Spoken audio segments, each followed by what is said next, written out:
Alrighty guys, well if you don't know me, my name's Irvin, and Brandon challenged me to do a presentation on, as many of you know and as many as you don't, I have a twin brother.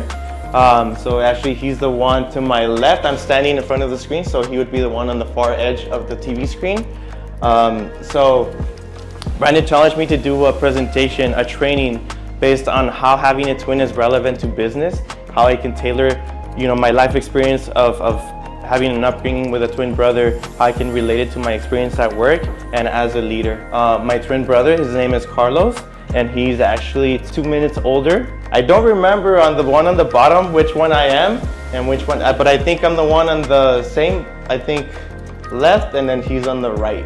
Alrighty, so the 5 points that I was able to come up with just on my own, first of all, is gratitude.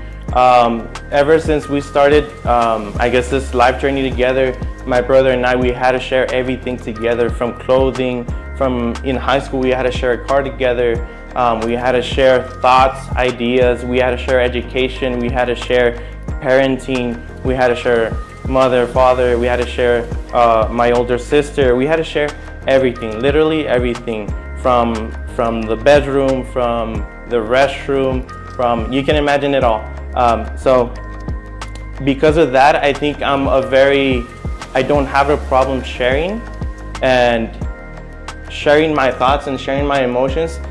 When it comes to gratitude, I think it plays a big role as a leader, and it plays a big role as a human being. Gratitude in the workplace matters a lot, because you give people a sense of belonging, and you give people that recognition for something that they're doing. Maybe they think it's part of their duty. Yes, it is. But just giving that kind of value makes them want to come back, and it creates that loyalty. Next point is trust. I can come up with multiple examples, but I really want to talk about mainly two. Growing up, I think, and this I can tie it down to consistency as well. I learned consistency with my brother. It was like a silent agreement. I don't even know why we started this, but ever since from middle school, 6th grade to 8th grade, we started doing something that wasn't impacting us, but it was impacting our parents. I mean, it's something very basic, but for us, I think now looking back, when I was working on this project, it brought back a very good memory how I learned about consistency, and I didn't even know what I was doing or what consistency was back at the time. So what I'm talking about is that every morning for the next 3 years, from 6th grade to 8th grade, we would wake up, my brother and I, we would wake up and we would impact our living room, and we would impact our kitchen. I trusted him. If the dishes were undone, he would trust me that I would go do them. He trusted me that I would go sweep if he was working on something else. So there was that kind of trust. And you can bring that trust into the workplace. When you know and you understand your role, you don't have to keep talking about it. You need to do this, you need to do that. You know what your expectations are. You know what your expectations are, and you trust them to do it. Another thing, going back now in high school, we were sharing vehicles, sharing transportation. I would trust him to wake up on time, because we relied only on one car. So we would rely on each other, trust each other, so that we would both make it on class on time. If he partied the night before, whatever, he went out, we still relied on each other, and we still have that trust. And it's the same thing on a working relationship. You need to have that trust of whoever you're working, that they're going to do their job. And your past does not define your future. It's funny, because going back, we were brought up with the same values, same education, same thoughts, same ideas. And this photo right here, I think we're getting our confirmation. And I'm still a believer. I'm just a spiritual being.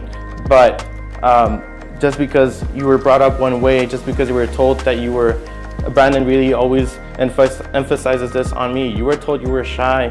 You were told you were an introvert. You were told that you were not good at speaking and talking to people and this and that. But you were told things that maybe that's not who you are. So just because your past says one thing doesn't mean that your future will be the same, or that your present day will be the same. You can work day to day on your present days to change your future. My brother and I, we had the same hobbies, we had the same likings. I mean, we went to school together, we did martial arts together, we played soccer together, we did everything together, literally. And now we have each branched out from the trunk. He's doing one thing and I'm doing another thing. He's a teacher at an elementary school, and I'm a leader at 77 Coffee. So definitely, just because we had the same upbringing doesn't mean we're going to end up doing the same thing in life. So be unique.